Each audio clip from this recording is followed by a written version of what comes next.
Hey guys, today I want to talk about habits. So if you plan on achieving any goal that you've set, you need to build good habits. But building habits isn't all that easy. So think about the last time you tried to establish a good habit. Maybe it was to work on your side business before or after work, make extra sales calls, maybe it was 10 extra a day, or go to the gym 5 days a week, eat healthy every day, quit smoking, invest some of your earnings into something that could generate a return. You get the point.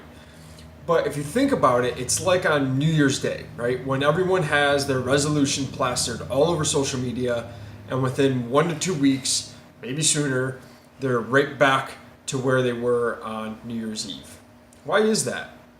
It's because motivation is short lived. And although motivation is the foundation for building those habits, you need consistent motivation until you can develop a habit. So, how do you motivate yourself to do anything?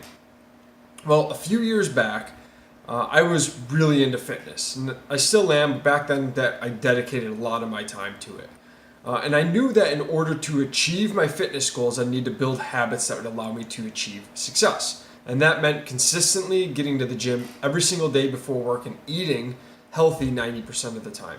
And if you've ever tried to get in shape, you know that it's easier said than done.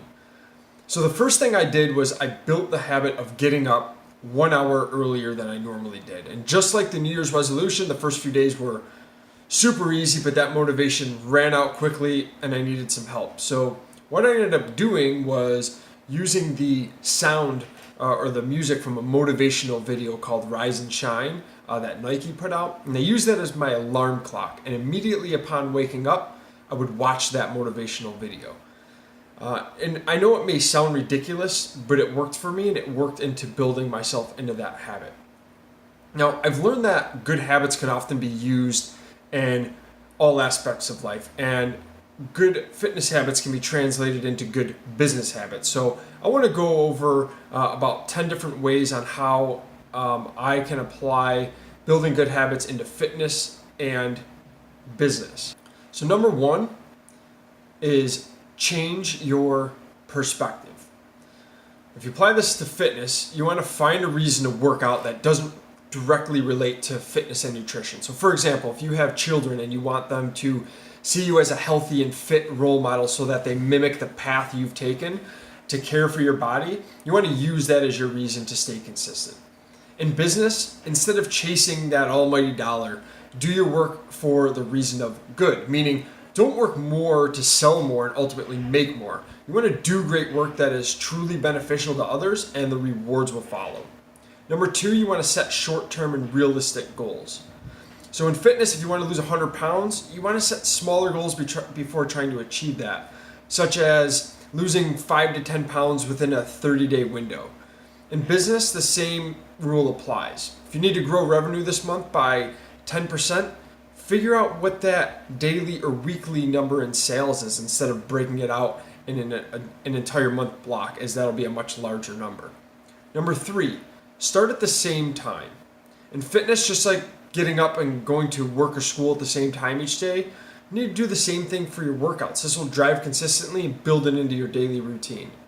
In business, if you work a 9 to 5 job already, this may sound like a no shit suggestion, but if you have a side business that you're trying to grow, get up a little earlier or stay up a little later. So if you're normally out the door at 8:30 a.m. and you get up at 7:30, start getting up at 6:30 and dedicating that 1 hour to working on that task.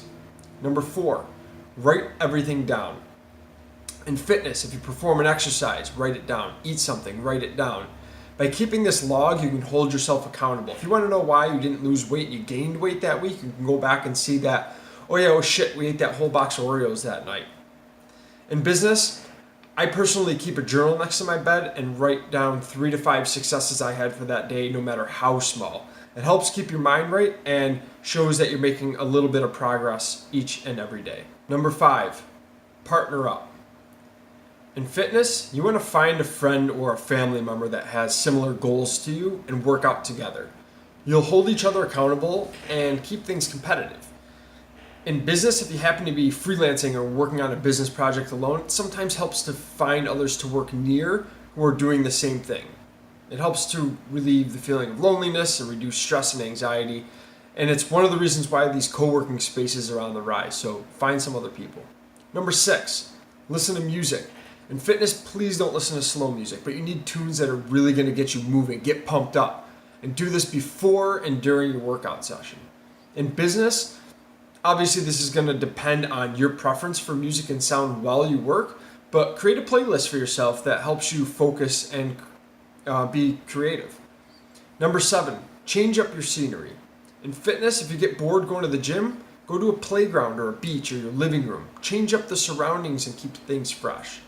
In business, if you sit in a cube or even have a home office, find a co-working space or a coffee shop or anywhere that's different that allows you still to focus. Number 8, put some money on the line. You're more likely to follow through with something if you've already paid for it or if there's a chance you're going to lose money. So in fitness, you can hire a personal trainer, buy a custom nutrition plan, get an online subscription, but pay first and then train after.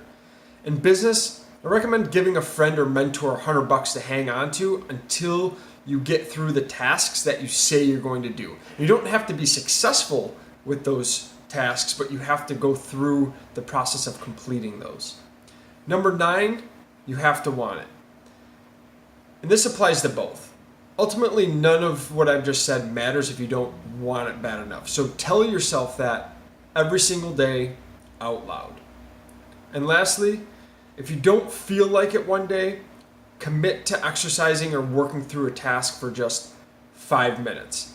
More likely than not, when you start that task or that workout and you can get through the first 5 minutes, you're more likely to complete the task all the way through.